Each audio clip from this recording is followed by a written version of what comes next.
সুপ্রিয় দর্শক, আরজিকর কাণ্ডে মহিলা চিকিৎসকের মৃত্যুর ঘটনা প্রায় 7 মাস অতিক্রান্ত, কিন্তু এখনো পর্যন্ত ন্যায্য বিচার পায়নি তিলোত্তমার পরিবার, এমনই তাদের অভিযোগ। এছাড়াও আপনারা জানেন, আরজিকর কাণ্ডে ধৃত মূল অভিযুক্ত সিভিক ভলেন্টিয়ার সঞ্জয় রায়কে শিয়ালদহের নিম্ন আদালত দোষী সাব্যস্ত করেছে।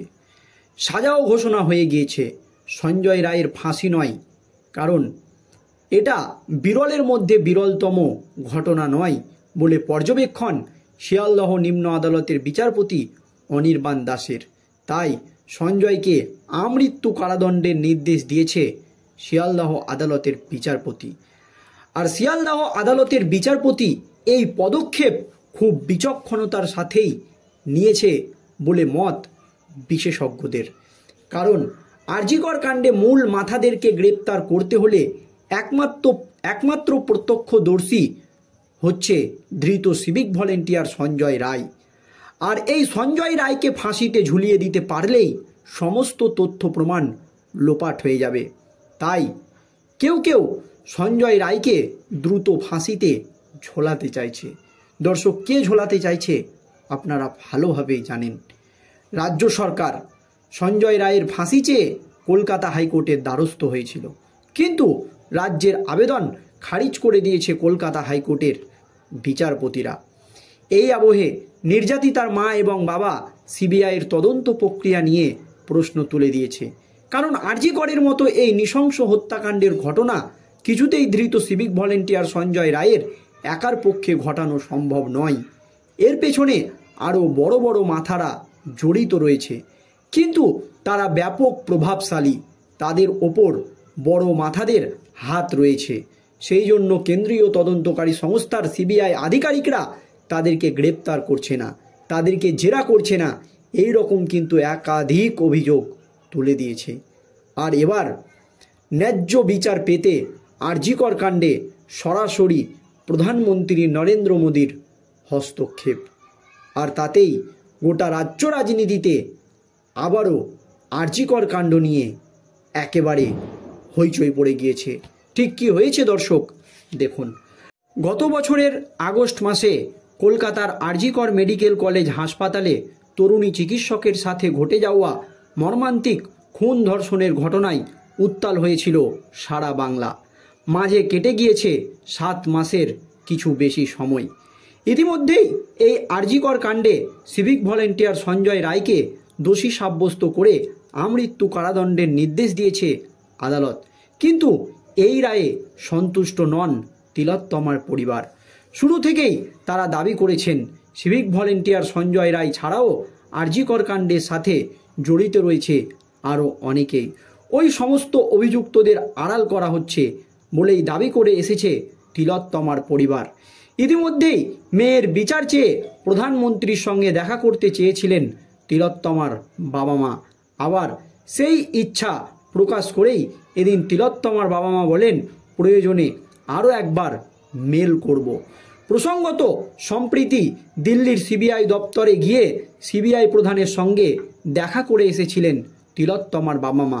কিছুদিন আগেই কেন্দ্রীয় তদন্তকারী সংস্থার সিবিআই আধিকারিকের প্রধান প্রবীণ সুদের সঙ্গে দিল্লিতে দেখা করতে গিয়েছিলেন নির্যাতিতার মা এবং বাবা এবং বিশিষ্ট আইনজীবী এছাড়াও চিকিৎসকরা। এই তদন্ত প্রক্রিয়া যাতে আরও দ্রুত গতিতে হয়, এই দাবি কিন্তু সিবিআই প্রধানের কাছে জানিয়েছিল নির্যাতিতার বাবা মা। এবং সিবিআই প্রধান প্রবীণ সুদ আশ্বাস দিয়েছেন যে আপনারা ন্যায্য বিচার পাবেন, একটু ধৈর্য ধরুন। তারপরই এই আরজিকর কাণ্ডে সিবিআইয়ের কিন্তু বাড়তি তৎপরতা দেখা গিয়েছিল।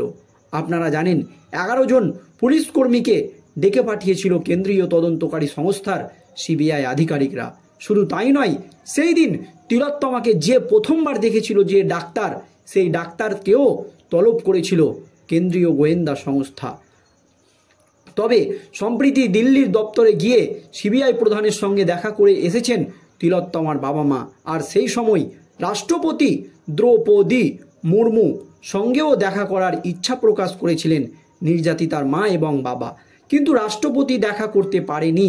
জানা যায় রাষ্ট্রপতির সঙ্গে দেখা করতে চেয়ে মেল করেছিল তারা, সেই মেলের জবাব আসলেও তা খুব একটা ইতিবাচক ছিল না বলে মত বিশেষজ্ঞ মহলের। তাই জবাবে শটান জানানো হয়েছিল যে রাষ্ট্রপতি দ্রৌপদী মুর্মু এখন সময় নেই, এই কথা কিন্তু মেলের উত্তরে জানানো হয়েছিল। তারপরও হাল ছাড়েনি তিলোত্তমার বাবা মা, তারা কিন্তু ন্যায্য বিচার পেতে একেবারে মরিয়া। তাদের কথাই প্রধানমন্ত্রী যদি কোনো সুব্যবস্থা করতে পারেন তার জন্য প্রধানমন্ত্রীর সঙ্গেও তারা দেখা করতে চাইবে। এই বিচার যাতে দ্রুত হয় সেই জন্য তারা প্রধানমন্ত্রী নরেন্দ্র মোদীর হস্তক্ষেপের দাবি করেছিল এবং প্রধানমন্ত্রী নরেন্দ্র মোদীর সঙ্গে দেখা করতে চাইছিল তারা। প্রয়োজন হলে আবার মেল করে সাক্ষাতের সময় চাইবেন। এর মধ্যে শনিবার সন্ধ্যাতে তিলোত্তমার সোদপুর নাটাগড়ার বাড়িতে তার পরিবারের সঙ্গে দেখা করতে গিয়েছিলেন প্রদেশ কংগ্রেস সভাপতি শুভঙ্কর সরকার।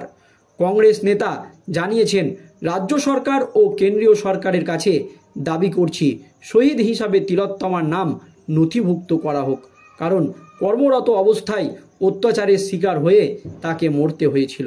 তিলোত্তমার নিজে প্রাণ দিয়ে রাজ্য তথা দেশের কত মেয়ের প্রাণ বাঁচিয়ে গেলেন।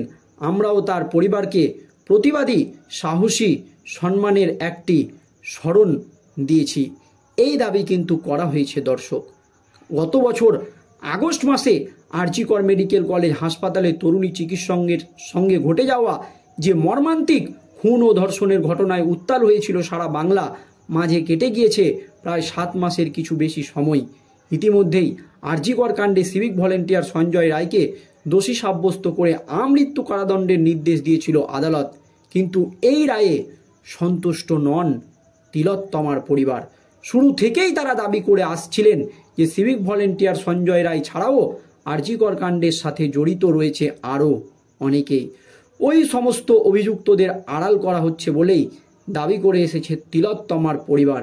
ইতিমধ্যেই মেয়ের বিচার চেয়ে প্রধানমন্ত্রীর সঙ্গেও দেখা করতে চেয়েছেন তিলোত্তমার বাবা মা, আর আবার সেই ইচ্ছা প্রকাশ করেন এদিন। তিলোত্তমার বাবা মা বলেন, প্রয়োজনে আরও একবার প্রধানমন্ত্রী নরেন্দ্র মোদীর হস্তক্ষেপ আমরা দাবি করব, যাতে তিনি এই ব্যাপারটি একটু গুরুত্ব সহকারে দেখেন এবং আমার মেয়ে যাতে ন্যায্য বিচার পায়। তারপরও যদি কোনো না কাজ হয় বা প্রধানমন্ত্রী যদি হস্তক্ষেপ না করে বা রাষ্ট্রপতির মতো যদি বলা হয় যে সময় নেই, সেক্ষেত্রে কিন্তু তারা দিল্লিতে গিয়ে ধর্নায় বসবে, এমনও কিন্তু জানিয়েছে নির্যাতিতার মা বাবা। কিন্তু যে সমস্ত বড় বড় মাথারা জড়িত রয়েছে তাদেরকে কিছুতেই ছেড়ে দেবে না তারা, এই কথা কিন্তু তারা জানিয়ে দিয়েছে। দর্শক, এই নিয়ে আপনাদের কি মতামত অবশ্যই ভিডিওর কমেন্ট বক্সে জানাবেন। ধন্যবাদ।